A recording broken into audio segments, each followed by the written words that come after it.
welcome back to ASR NCERT Decoded. So today we are going to see the evaporation, what the evaporation is and what the effect of it. And it's a topic which is included with the chemistry chapter of class 9, but it's very important for you all. Evaporation, as we all know, evaporation किसको बोलते हैं? तो वो भाप बनना evaporation. नहीं, general language में आप ये बोलते हो कि भाप बन जाए, पानी वाला भाप बन जाए, evaporation होगा. Actually evaporation क्या है? Evaporation है change of state of matter. It means there is a liquid which is going to change into a gas is known as evaporation. ठीक है, पानी का भाप बनना evaporation नहीं है. आप ये बोल सकते हो कि लिक्विड का गैस में चेंज होना evaporation है ना. तो पानी जो है वो लिक्विड है और जब वो गैस बनता है या फिर भाप बनता है तो वो गैस हो जाता है. तो that is in a general वे. लेकिन evaporation जो है भाई वो किस किस बात पे डिपेंड करता है. आप चाहते हो कि आप evaporation बढ़ा लो, आप चाहते हो आप evaporation घटा लो, कुछ ना कुछ तो इसका लॉजिक होगा, है ना. तो very first thing is what the evaporation. evaporation क्या है? State of change of matter. The liquid will change into a gas is known as what? Evaporation. ठीक है, चलिए. तो अब अगर बोला जाए evaporation आप कहाँ कहाँ देखते हो, कहाँ कहाँ आपको evaporation मिलता है देखने के लिए. आपको जनरल लाइफ में तो सुबह से शाम तक में तो बहुत बार evaporation देख लेते होंगे. मम्मी अगर चाय बना रही है तो चाय जो है वो भाप बन के उड़ रहा है, दैट इज evaporation, है ना. पौधे में पानी जो है वो इवापोरेट हो रहा है ट्रांसपोर्टेशन के through, that is also type of evaporation. आप वहाँ पे देख सकते हो कि हम जो पौधे के अंदर पानी है और वो पानी भाप बन के उड़ जाएगा. कब? जब स्टोमेटा खुलेगा, स्टोमेटा के अंदर बहुत ज़्यादा गर्मी हो जाएगी, पानी भाप बन के उड़ जाएगा. इवापोरेशन. ओके, एक्चुअली इवापोरेशन क्या है आ गया समझ में. अब हम लोग ये पढ़ने जा रहे हैं कि इवापोरेशन तो क्लियर है बात नहीं कि पानी जो है वो भाप बन गया. लेकिन अगर आप ये बोला जाए आपको कि ऐसा करो, आप थोड़ा इवापोरेशन बढ़ा के दिखाना. कैसे बढ़ता है इवापोरेशन? थोड़ा घटा के दिखाओ कैसे घटता है इवापोरेशन. तो ऑब्वियसली हमारे हाथ में ये चीज़ इवापोरेशन बढ़ाना भी, इवापोरेशन घटाना भी. कैसे चलिए देखते हैं. तो the very first is surface area. Surface area. अब सरफेस एरिया के थ्रू हम कैसे बढ़ा घटा सकते हैं वो देखते हैं. And the second is humidity, है ना. थर्ड इज, तीसरा क्या हो जाएगा, ह्यूमिडिटी से भी हम बढ़ा घटा सकते हैं अपने इवापोरेशन को.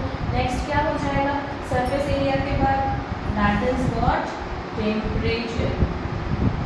टेम्परेचर. एंड नेक्स्ट टेम्परेचर के बाद, टेम्परेचर के बाद व्हाट, सरफेस एरिया आप बढ़ा दोगे तो फिर आपका बढ़ जाएगा, घट जाएगा. टेम्परेचर आप बढ़ा दोगे, घटा दोगे तो बढ़ जाएगा, घट जाएगा. और उसके बाद आप क्या कर सकते हो, आप ह्यूमिडिटी बढ़ा सकते हो, घटा सकते हो. तो हो सकता है बहुत सारे ऐसे फैक्टर्स हैं. चलिए हम लोग एक करके डिस्कस करेंगे. Then I come to the last one. Last one is very general और आपको ऐसा लगेगा ओ शिट ये था आइडिया था. ठीक है, चलिए देखते हैं. तो एक्चुअली में बात क्या है कि सरफेस एरिया इंक्रीज करने से कैसे हो जाएगा. सरफेस एरिया इंक्रीज करने से क्या हो जाता है ना. तो देखिए सरफेस एरिया इंक्रीज करने से क्या हो जाएगा कि आपका इवापोरेशन जो है वो बढ़ जाएगा. या अगर आप ये बोलो कि आप किसी या उसको क्लास में लिखे सरफेस एरिया, तो कहने का मतलब है कि हमको चाहिए कि हमारा जो लिक्विड है वो गैस में चेंज हो जाए. ठीक है, हमारा लिक्विड जो है वो किस में चेंज हो जाए, गैस में चेंज हो जाए. इसके लिए हम सरफेस एरिया का क्या रोल ले सकते हैं. तो आप ऐसा देखो, जब आप कपड़ा फैलाते हो धूप में और आप अपने कपड़े को ऐसे कॉन्सेंट्रेट फॉर्म में डाल दोगे, ऐसे मचोड़ करके कपड़े को डाल दोगे, आपका कपड़ा सूखने में टाइम लग जाएगा, है ना. लेकिन अगर वही कपड़े को अगर आप ऐसे फैला करके डालते हो, ऐसे फैला करके डालते हो, तो क्या हो जाता है, जल्दी वेपराइज हो जाता है. इसका ये जल्दी सूख जाता है. क्यों सूख जाता है? तो क्योंकि इस कपड़े में क्या प्रेजेंट है, पानी प्रेजेंट है. ठीक है, उसको हमको भाप बना के उड़ा देना है ताकि हमारा कपड़ा जल्दी सूख जाए. लेकिन सरफेस एरिया कम है, कम जगह पे धूप पड़ रही है और अब यहाँ पे क्या हो जाएगा, बहुत ज़्यादा जगह और उस पर अब धूप पड़ रही है. तो बहुत ज़्यादा एरिया, अच्छा खासा धूप, जल्दी इवापोरेशन. तो सरफेस एरिया से हुआ ना इवापोरेशन, बढ़ा ना. आप चाहो कि ऐसा है तुम इवापोरेशन घटा के दिखाओ, कपड़े को ऐसे मचोड़ करके खूब सारा फोल्ड लगा दो, है ना, 12-15 फोल्ड लगा दो, लगा के रख दो धूप में, सूखा ही नहीं dress. I know how many of you people was doing like this कि ट्यूशन जाने का समय हो रहा है तो ये क्या कि कपड़ा पूरा फोल्ड करके फैला दी, हम ड्रेस ही नहीं सूखा, हमारा क्या जाए ट्यूशन स्पेशली स्कूल यूनिफॉर्म भी नहीं सूखा, हमारा ड्राइंग नहीं जाएंगे कहाँ से, है ना. तो ये तरीका हम लोग बचपन में कर रखे हैं सरफेस एरिया बढ़ाने का. Actually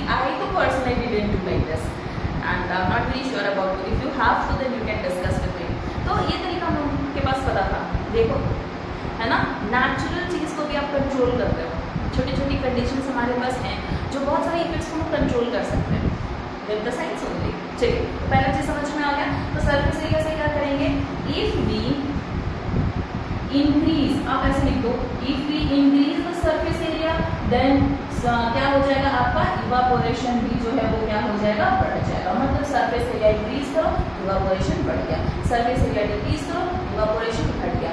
it means what, this is directly proportional, directly proportional है ना, मतलब सीधा सीधा असर है। सरफेस एरिया बढ़ाएंगे एक हमारा इवापोरेशन बढ़ेगा, सरफेस एरिया घटाएंगे हमारा इवापोरेशन घट जाएगा। Come to the next, humidity. Humidity का तो ऑपोजिट असर है, हम लोग अभी क्लास में पढ़ते हैं, पहले टेम्परेचर पढ़ रहे हैं। टेम्परेचर, अब टेम्परेचर में क्या है कि ऐसा है, हमने लिया एक सॉसपेन, ठीक है ना, हमने लिया एक सॉसपेन, अब इसमें हम चाय बना रहे हैं। टी तो अलग मॉस्ट बहुत है ना, अब आप lots of student related with my T, तो चाय भी यहाँ देखते हैं, ठीक है ना। And I am having a burner, और यहाँ पे आंच जो है वो इस पे एकदम लो पे है, कम आंच पे हम चाय बना रहे हैं। अब कम आंच पे चाय बना रहे हैं तो क्या हो जाएगा, हमारा जो इवापोरेशन प्रोसेस है वो बहुत धीरे होगा। मतलब जो पानी है हमारे चाय में, पानी को वैसे पानी होना ज़रूरी है, ऐसा नहीं कि सर दूध में चाय बनाओ तो बहुत ज़्यादा प्रॉब्लम होता है, आपकी ठीक नहीं है। तो जो पानी है वो इवापोरेट करेगा, और इवापोरेट करके फिर आपको फ़ायदा हो जाएगा किस चीज़ का, चाय का। चलिए तो एक्चुअली हम क्या कर रहे हैं यहाँ पे, then I am going to increase the flame of it. अब हम क्या करने जा रहे हैं, इंक्रीज करने जा रहे हैं। Then what I come to see कि बहुत ज़्यादा भाप निकल रहा है। कहने का मतलब अगर आप टेम्परेचर बढ़ा देते हो ना तो बहुत ज़्यादा भाप निकलता है। मतलब this is also having the same कि अगर आप टेम्परेचर को इंक्रीज करते हो देन आपका इवापोरेशन भी इंक्रीज होता है। मतलब डायरेक्टली प्रोपोर्शनल, सीधा सीधा कॉन्टैक्ट है इसका। टेम्परेचर बढ़ना है इवापोरेशन बढ़ेगा, टेम्परेचर घटना है इवापोरेशन घटेगा। मम्मी बोलती है ऐसा है कि चाय बना लो, चाय बना के पढ़ने बैठो, ठीक है। अब आपको चाहिए कि अभी पढ़ने नहीं बैठना है, चाय कम आंच पे कर लो, देर तक बनती रही बनती रही बनती रही, चाय बने तब तो पढ़ने जाए, ठीक है। तो that is don't do this. फिर बाद में ये मत कहना मैं आपने ये बात बताया था करने के लिए। चलिए तो क्या है, टेम्परेचर से टेम्परेचर इंक्रीज इवापोरेशन इंक्रीज, तो ये भी डायरेक्टली प्रोपोर्शनल है। मतलब फैक्टर भी हम क्या पढ़ने जा रहे हैं, द फैक्टर अफेक्टिंग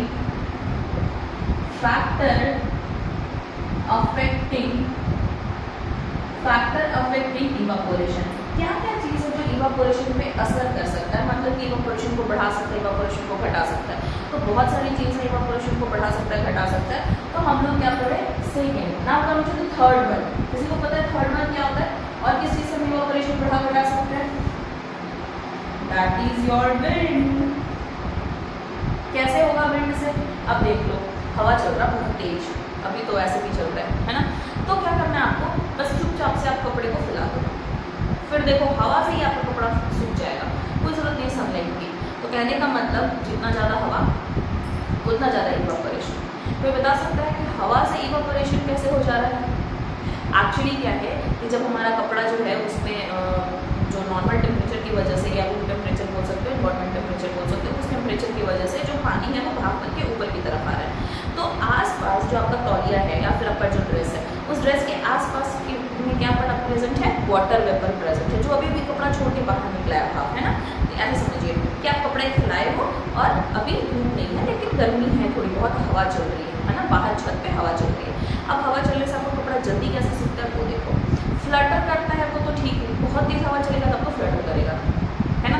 जेंटल हवा अगर चल रहा है तो भी आपका इवापोरेशन इंक्रीज हो जाता है, बहुत ज़्यादा नहीं लेकिन हाँ फ्लटर करेगा तो बहुत ज़्यादा इंक्रीज करेगा। चलिए देखते हैं क्या है। तो आप कपड़ा फैलाएं, धूप आ रही है, धूप नहीं आ रही, सॉरी धूप नहीं आ रही, हवा चल रहा है, धूप नहीं आ रही है। आपके कपड़े से जो वाटर वेपर निकल रहा है वो कहाँ हो रहा है, आपके तौलिए या फिर आपके ड्रेस के आसपास इन्वायरमेंट में प्रेजेंट है। हवा आया और इस वाटर वेपर को उड़ा के ले गया। अब यहाँ पे गैस जो है हमारे नॉर्मल एयर जो है उसके बीच में जो जगह खाली है वो एम्प्टी है, वापस से वाटर वेपर कपड़ा छोड़ के निकलेगा, उसके लिए वहाँ जगह पहले से प्रीफिक्स है, वो गया जा करके एडजस्ट कर गया। मतलब ज़्यादा से ज़्यादा हवा जो है वो क्या चीज़ रखने लग जाएगा अपने अंदर, वाटर वेपर को रखने लगेगा। क्यों, क्योंकि पहले जो वाटर वेपर थे वो तो हवा उड़ा करके ले गया, तो जितना ज़्यादा तेज हवा चलेगा उतना जल्दी कपड़ा सूखेगा। आई बात समझ में, कैसे हवा से हमारा कपड़ा सूख जा रहा है। चलिए तो दैट इज विंड। विंड से भी क्या होगा कि बहुत तेज अगर हवा चल रहा है तो फिर आपके विंड की वजह से क्या होना चाहिए, विंड की वजह से आपका कपड़ा डायरेक्ट सूख जाना चाहिए, ड्राई हो जाना चाहिए। तो अगर हम ये देखें कि अगर विंड जो है वो ज़्यादा होगा तो क्या होगा, that is also evaporation increase कर जाएगा डायरेक्टली प्रोपोर्शनल। ठीक है, अब नेक्स्ट देखते हैं ह्यूमिडिटी। ह्यूमिडिटी क्या है, ह्यूमिडिटी जो है ना वो यूनिवर्सली प्रोपोर्शनल है। क्यों यूनिवर्सली प्रोपोर्शनल है भाई, ऑपोजिट असर करेगा। ह्यूमिडिटी ज़्यादा, इवापोरेशन कम, इवापोरेशन ज़्यादा, ह्यूमिडिटी कम। ठीक है, तो देखिए क्या करना है, ह्यूमिडिटी मतलब नमी है बहुत ज़्यादा। अब ऐसे देखिए, ये आपके एयर मॉलिक्यूल्स हैं, है ना, एयर मॉलिक्यूल्स हैं, और एयर मॉलिक्यूल में प्रेजेंट क्या है, ये आपके वाटर वेपर है, बहुत सारे वाटर वेपर। ठीक है, अब आप कपड़ा यहाँ पे फैला दो, ठीक है ना, तो देखो अगर आप यहाँ पे कपड़ा फैलाते हो तो क्या होता है, ये कपड़ा छोड़ करके जो भी भाप बाहर निकलेगा, यहाँ से जो भी वाटर वेपर निकलना चाहेंगे, ऊपर में इतना फिल है ना, गैप इतना ज़्यादा भरा हुआ है वाटर वेपर का कि ज़रूरत ही नहीं है, ये जाए कहाँ भाई, वाटर वेपर इतना भर भर के है, इनके पास जगह ही नहीं है जहाँ पे ये जाके एडजस्ट कर सकते हैं, तो लेट से कपड़ा सूखेगा। वहीं अगर ये वाटर वेपर नहीं होते तो बहुत सारा जगह होता, वाटर वेपर निकल के जगह को ऑक्यूपाई कर लेता, बड़ी आसानी से कपड़ा सूख जाता। ठीक है, तो अभी जो मम्मी आपको बोलती है कि बेटा ऐसा है, आपका जो कपड़ा है वो नमी का मौसम है, या फिर ऐसे बोला जाता है कि ह्यूमिडिटी बहुत ज़्यादा है, नहीं सूखेगा आपका कपड़ा, तो आप पूछोगे मम्मी क्यों नहीं सूखेगा, तो मम्मी बोलेगी नमी है, देख नहीं रहे हो मौसम कैसा किया हुआ है, पूरा एकदम नमी है, भरा हुआ, बहुत उमस है, कपड़ा नहीं सूखेगा। भाई उमस में कपड़ा कैसे नहीं सूखेगा, गर्मी तो है, सूख जाना चाहिए। एक्चुअली रीज़न ये है कि आपका जो हवा है उसके बीच में गैप है। कैसे गैप है, आपका जो हवा है वो गैसियस फॉर्म है, गैसियस मॉलिक्यूल्स में डिस्टेंस होते हैं, तो डिस्टेंस में मतलब बीच में गैप है ना, अब उस गैप में क्या भर जाएगा, उस गैप में भर जाएंगे वाटर वेपर। अब पहले से ही वाटर वेपर प्रेजेंट है, तो गैप में जगह ही नहीं है, बीच में जगह ही नहीं कहीं वाटर वेपर को जाने का, तो वाटर वेपर कपड़ा छोड़ के जाएगा।